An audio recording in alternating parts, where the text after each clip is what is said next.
Pausanias was a Spartan of the 5th century BC. He was a scion of the royal house of the Agiads but was not in the direct line of succession. He was the son of Cleombrotus and nephew of Leonidas I, and served as regent after the latter's death, since Leonidas' son Pleistarchus was underage.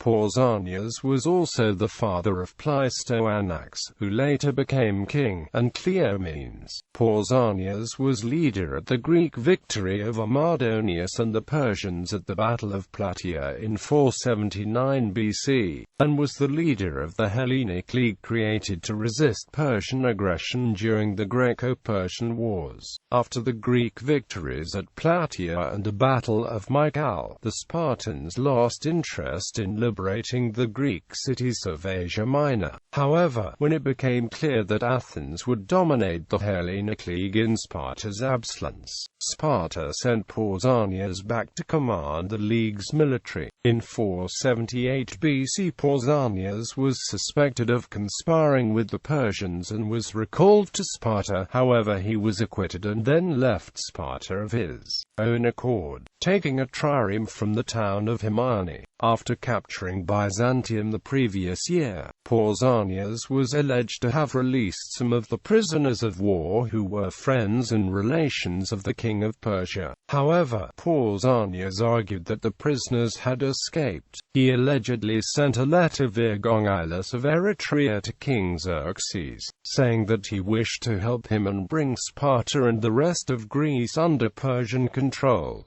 In return, he wished to marry the king's daughter. After Xerxes replied agreeing to his plans, Pausanias started to adopt Persian customs and dress like a Persian aristocrat. According to Thucydides and Plutarch, many Hellenic League allies joined the Athenian side because of Pausanias' arrogance and high-handedness.